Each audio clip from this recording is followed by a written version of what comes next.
Dear friends, പുതിയൊരു വീഡിയോയിലേക്ക് എല്ലാവർക്കും സ്വാഗതം. അപ്പോൾ ഇന്നത്തെ നമ്മുടെ റൈഡ് ആറ്റിങ്ങിൽ നിന്ന് സ്റ്റാർട്ട് ചെയ്തു. ഞാനും വിജിത്തും പ്രജിത്തും കൂടി ട്രിവാൻഡ്രത്തോട്ട് ചവിട്ടുകയാണ്. നമ്മളെ ഡെസ്റ്റിനേഷൻ അക്കോഡറ്റ്, അതായത് തൊട്ടിപ്പാലം, ഒറ്റശേഖരമംഗലം, അവിടുത്തെ ഒരു പാലമാണ്. ആ പാലത്തിൽ കൂടെ കേരളത്തിൽ നിന്ന് തമിഴ്നാട്ടിലേക്ക് വെള്ളം കടന്നു പോകുന്നൊരു വഴിയാണ്. അടിപൊളി വൈവാണ്.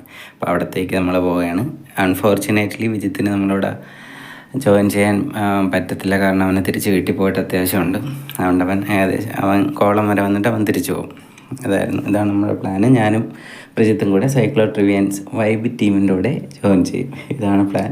രാവിലെ 3 മണിക്ക് എണീറ്റ് റെഡിയായി 3:30 ആറ്റിങ് എത്തി. 4 മണിക്ക് വിജിത്തും പ്രജിത്തും അവിടെ എത്തി. അവിടെ നിന്ന് നമ്മൾ സ്റ്റാർട്ട് ചെയ്ത റൈഡാണ്. ഇപ്പോൾ കാണുന്നത് ട്രിവാൻഡ്രം എയർപോർട്ടാണ്. രാത്രി കാണാൻ നല്ല അടിപൊളി ഭംഗിയാണ്. ഇതിൽ എത്രത്തോളം വൈഡ് ആംഗിൾ ആയതുകൊണ്ട് അത്ര ക്ലിയർ ഇല്ല. ഓക്കെ, സൈക്കിൾ ട്രിവിയൻസ് 5:30 സ്റ്റാർട്ട് ചെയ്യുമെന്ന് പറഞ്ഞു കാട്ടക്കട എന്ന്. പക്ഷേ 5:30 നമുക്ക് കാട്ടക്കട എത്താൻ പറ്റിയില്ല. കാരണം ഇത്രയും ദൂരെ നിന്ന് പോവില്ലേ. നമുക്ക് ഏകദേശം ഓൺ സൈഡ് ഗൂഗിൾ മാപ്പ് കാണിച്ചത് ഒരു 70 കിലോമീറ്ററാണ്. അങ്ങനെ നമ്മൾ ചവിട്ടി റിലാക്സ് ആയി പതുക്കെ പോയി ജോയിൻ ചെയ്യുന്നത്. അങ്ങനെ അക്വാഡറ്റ് എത്താറായിട്ടുണ്ട്. പ്രജിത്ത് സർക്കസൊക്കെ കാണിച്ചിട്ടുണ്ട്. വാവ്, കൈ പിടിച്ചൊക്കെ പോ.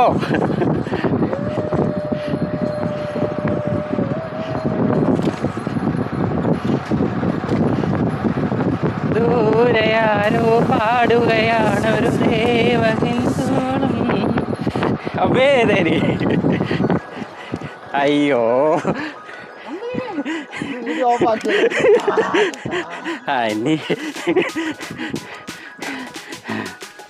നമ്മൾ ആറ്റിങ്ങിൽ ആലങ്കോട് നിന്നാണ് റൈഡ് സ്റ്റാർട്ട് ചെയ്തത്. 55 കിലോമീറ്ററായി. 55 കിലോമീറ്റർ വന്ന് ഇവിടെ വന്ന് നോക്കിയപ്പോൾ ഇവിടെ ആലങ്കോട്. പോങ്ങുമൂട്, അരുവിക്കര, കീഴാറൂർ.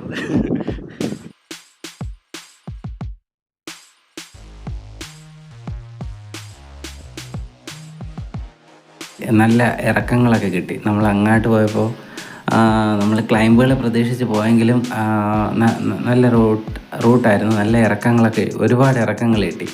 അപ്പോൾ അങ്ങോട്ട് പോയപ്പോൾ ടെൻഷനാണ്. ഈ ഇറക്കങ്ങൾ അപ്പോൾ നമ്മൾ അടിച്ച് പൊളിച്ചിറങ്ങി പോകണം. പക്ഷേ തിരിച്ച് ഇത്രയും ചവിട്ടി കയറ്റിയില്ലേ വീട്ടിൽ പോകാൻ പറ്റൂ. അതും നമ്മൾ പോയി അവിടെ കുറച്ച് പരിപാടികളൊക്കെ ഉണ്ട്, കുറച്ച് എൻജോയ്മെൻ്റൊക്കെ ഉണ്ട്. അതെല്ലാം കഴിഞ്ഞ് ഫുഡൊക്കെ കഴിച്ചിട്ട് പോകുമ്പോൾ ഏകദേശം ഉച്ചയാവും. വെയിൽ കൊണ്ട് പടമാവാൻ നല്ല ചാൻസ് ഉണ്ട്.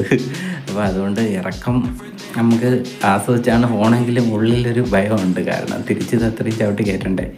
എങ്കിലും അടിപൊളിയായിരുന്നു. ഇറക്കങ്ങൾ നമ്മൾ മാക്സിമം എൻജോയ് ചെയ്ത് പോവുക. ഈ 2 റൈഡറിൽ ഫ്രെഡ് എന്ന് പറയുന്നത് ഒരു ഫോറിനറാണ്. മാർക്ക് എന്നാണ് പേര്. പുള്ളി ഇംഗ്ലണ്ടിൽ നിന്ന് കോവളത്തൊന്ന് സ്റ്റേ ചെയ്ത് സൈക്കിളും കൊണ്ട് വന്നേക്കുവാണ്. സ്കോട്ടിൻ്റെ ഒരു കാർബൺ ബൈക്കാണ്. ഒരു 5-6 കിലോ വെയിറ്റ് ഉള്ളൂ.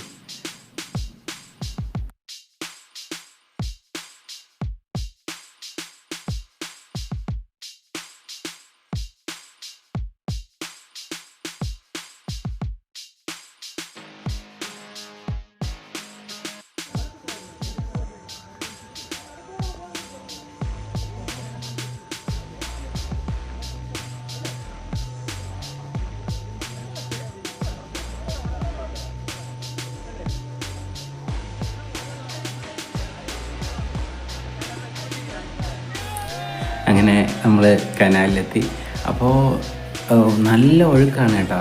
നല്ല ഒഴുക്കെന്ന് വെച്ചാൽ കിടില ഒഴുക്ക്. നമ്മളവിടെ വീണാൽ നിൽക്കാൻ പറ്റത്തില്ല, നമ്മൾ അടിച്ചെടുത്തുകൊണ്ട് പോകും. പിന്നെ ഒരു ആശ്വാസം എന്ന് വെച്ചാൽ ഇതിപ്പോൾ നമ്മൾ ചാടുന്ന ഈ പാലമില്ലേ, ഇതുപോലെ ഒരു പാലം അപ്പുറത്തുമുണ്ട്. അപ്പം ഒഴുകിപ്പോയി ആ പാലത്തിൽ പിടിച്ച് സ്ലോ ആയി അവിടെ നിൽക്കുക. ഇല്ലെങ്കിൽ നമുക്ക് അങ്ങ് തമിഴ്നാട് വരെ ഒഴുകി പോവാം. ഈ ചാടാൻ പോകുന്നതാണ് രമേശ് ഏട്ടന് 70+ ഏജാണ്. ആ പ്രായത്തിലും നമ്മളോടെയൊക്കെ കൊച്ചു പിള്ളേരായ നമ്മളോടെയൊക്കെ എൻജോയ് ചെയ്യാൻ പറ്റുന്നുണ്ട് കേട്ടോ. അപ്പോൾ നിങ്ങളിൽ എത്ര പേര് 70+ ഏജിൽ ഇതേപോലെ എൻജോയ് ചെയ്യാൻ പറ്റുമെന്ന് നിങ്ങൾ തന്നെ ഒന്ന് ചിന്തിച്ച് നോക്കുക.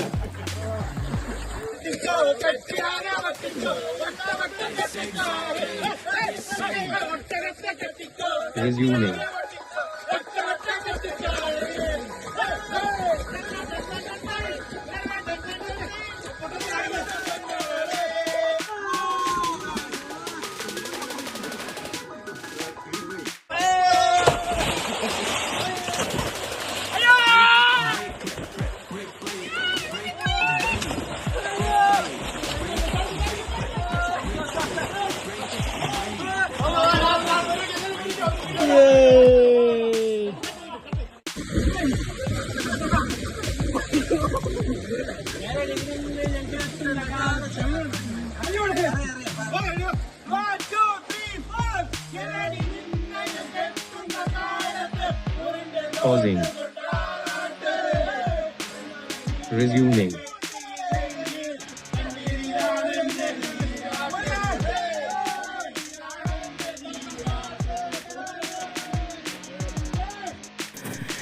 എന്തായാലും ഇംഗ്ലണ്ടിൽ നിന്ന് വന്ന മാർക്കിനകത്ത് ഇത് ഒരു നമ്മളെ ഈ സൈക്ലോ ട്രിവിയൻസിൻ്റെ കൂടെ ജോയിൻ ചെയ്യാൻ പറ്റിയത് പുള്ളി ഒരിക്കലും ജീവിതത്തിൽ മറക്കുമെന്ന് തോന്നുന്നില്ല. പുള്ളിക്കാരെ ഇനി വിസ എല്ലാം ക്യാൻസൽ ചെയ്ത് ഇവിടെ തന്നെ കൂടുമെന്നും അറിയില്ല. കാര്യം പുള്ളിക്ക് അത്ര ഇഷ്ടപ്പെട്ടു. സിപ്പപ്പ് മേടിച്ചു കൊടുത്തു. പുള്ളി ആദ്യമായിട്ട് എനിക്ക് ജീവിതത്തിൽ കുടിക്കുന്നത്. പിന്നെ കേരള പെറോട്ട ബീഫ് എല്ലാം വാങ്ങിക്കൊടുത്തു.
നമ്മളെ ഈ വീഡിയോസ് ഇൻസ്റ്റാഗ്രാമിൽ വൈറലായി ഒരുപാട് വ്യൂസ് കയറിയിട്ടുണ്ട് ഇപ്പോൾ തന്നെ.